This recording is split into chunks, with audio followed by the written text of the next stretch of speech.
살다 보면 인간관계 때문에 감정이 막 전부 소모되는 것 같고 결국 너무 지쳐서 혼자가 되어버리는 경험 다들 한 번쯤은 있으시죠? 네, 오늘은 바로 그 문제.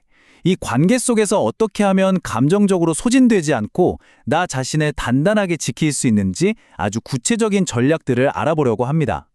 주변 사람들이 하나둘 떠나가고 나면 꼭 이런 생각 들잖아요. 아, 내가 뭘 잘못했나?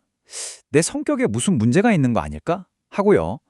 보통은 다들 내가 사회성이 좀 떨어져서 그런가 보다 하고 자책하기 쉬운데요. 근데요, 실제로는 그게 진짜 이유가 아닐 가능성이 훨씬 높습니다. 자, 그렇다면 도대체 뭐가 문제일까요? 왜 우리는 관계 때문에 이렇게 힘들어하는 걸까요? 이게 우리가 흔히 생각하는 그런 사회생활, 능력의 문제가 아닐 수도 있다는 겁니다. 바로 이거예요. 많은 경우 문제는요, 내가 말을 잘 못해서, 사교 기술이 부족해서가 아니에요. 진짜 이유는 인간관계에 대한 내 기대치, 다시 말해서 완벽주의가 너무 높기 때문이라는 거죠. 모든 사람한테 인정받고 싶고 완벽하고 이상적인 관계를 만들어야 한다는 그 노력이 너무 강해서 나도 모르게 스스로를 막 고갈시키고 있었던 거예요. 한번 상상해 보세요. 내가 현재 가진 관계를 맺는 역량은 이 정도인데 내가 바라는 이상적인 목표치는 저기 위에 있는 거예요. 그럼 어떻게 될까요? 당연히 이만큼의 간극이 생기겠죠. 다른 사람들은 지금 자기가 가진 것에 초점을 맞추면서 나아가는데 목표가 너무 높은 사람은 항상 이 마이너스, 이 부족한 부분만 쳐다보게 되는 겁니다. 결국 계속 스스로한테 실망만 하다가 지쳐서 관계 자체를 회피하게 되는 거죠. 자, 그럼 건강한 관계를 위한 첫걸음은 뭘까요? 그건 다른 사람을 어설프게 따라하는 게 아니고요. 나 자신을 제대로 이해하는 것. 거기서부터 시작됩니다. 내 성향이 어떤지 먼저 파악하는 게 최우선이에요. 저 같은 경우만 해도요, 사실 남들한테 좀 잘 퍼주는, 뭐랄까, 소위 말하는 호구 기질이 좀 있어요. 예전에는 이게 너무 싫어서 자기 것 딱딱 잘 챙기는 그런 치밀한 사람을 막 따라해보려고 했죠. 결과가 어땠을 것 같으세요? 아, 완전히 스텝이 꼬여서 그냥 죽도 밥도 안 되더라고요. 이렇게 자신의 근본적인 성품을 억지로 바꾸려고 하다가는요, 원래 내가 가지고 있던 장점마저 잃어버릴 수가 있습니다. 그래서 진짜 중요한 건 나만의 방식으로 관계의 주도권을 잡는 거예요.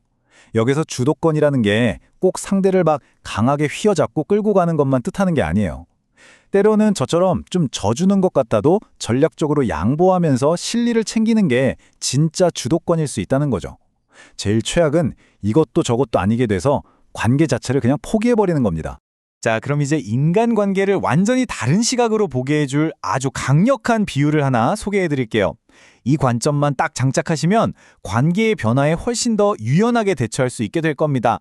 이게 정말 중요한 말인데요. 관계라는 건 절대로 고정되어 있지가 않아요. 물처럼 강하게 흐를 때도 있고 약하게 흐를 때도 있고 심지어 좀 오염될 때도 있겠죠. 핵심은 뭐냐? 관계는 항상 변한다는 그 사실 자체를 그냥 받아들이는 겁니다. 그래서 핵심이 바로 이겁니다.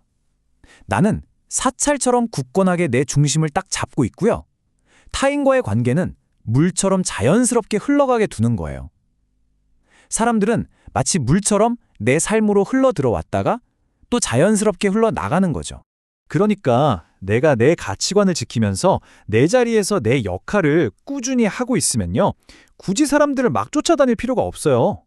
필요한 사람들은 자연스럽게 강물처럼 내 곁에 머물게 되고요. 인연이 닿은 사람들은 또 자연스럽게 멀어지게 마련입니다. 누가 떠나가도 괜찮아요. 또 다른 새로운 물이 그 빈자리를 채우러 올 테니까요. 자, 그러면 어떻게 해야 저 사찰처럼 단단한 내면의 힘을 기를 수 있을까요? 이제 그 아주 구체적인 방법을 한번 알아보겠습니다. 제가 개인적으로 정말 좋아하는 단어입니다. 바로 꾸역꾸역. 이게 뭐 허겁지겁도 아니고 대충대충도 아니에요. 그냥 내 앞에 주어진 일을 남들이 알아주든 말든 묵묵히 꾸준히 해나가는 바로 그 태도를 말하는 겁니다. 이게 바로 진짜 자존감을 만드는 가장 간단한 기초가 되어줍니다. 자꾸만 사람 때문에 상처를 받는다면 혹시 내 삶의 중심이 남한테 가 있는 건 아닌지 한번 점검해 봐야 해요. 타인의 인정이나 평가와 상관없이 내가 정한 가치를 따라서 매일매일 꾸역꾸역 내 역할을 해나가는 거죠. 그렇게 쌓인 시간들이 결국에는 그 누구도 흔들 수 없는 나만의 정체성, 즉 진짜 자존감을 만들어주게 됩니다. 좋습니다. 이제 아주 어렵지만 정말 중요한 주제로 넘어가 볼게요. 나를 그저 착취하고 힘들게만 하는 그런 해로운 관계는 도대체 어떻게 다뤄야 할까요? 이게 정말 중요합니다. 악의적인 사람들, 특히 가스라이팅에 능한 사람들은요, 상대를 철저하게 혼자 있게 만들어서 객관적인 판단을 아예 못하게 만들어버려요. 그래서 자꾸 내가 이상한가? 이런 생각이 들게 하죠. 혹시라도 이런 생각이 든다면 절대 혼자 고민하지 마세요.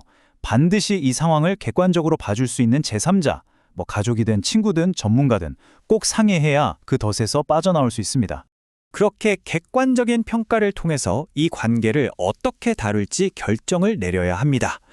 예를 들어서 제 목표, 그러니까 의대 졸업을 위해서 꼭 견뎌야만 했던 어떤 선배와의 관계처럼 필요하다면 기간을 딱 정해두고 버텨야 할 때도 분명히 있습니다. 하지만 그게 아니라 순수하게 나를 착취만 하는 관계라고 판단이 서면 답은 딱 하나뿐이에요. 도망쳐야 한다고 결정했다면 절대 뒤를 돌아보면 안 됩니다. 왜냐하면 그동안 계속 끌려다녔던 그 패턴이 있기 때문에 돌아보는 그 순간 다시 그 관계에 휘말리게 되거든요. 미련 없이 연락을 차단하고 나를 소중하게 여겨주는 사람들 곁으로 가야 합니다. 자, 그러면 오늘 이야기의 최종 결론은 뭘까요?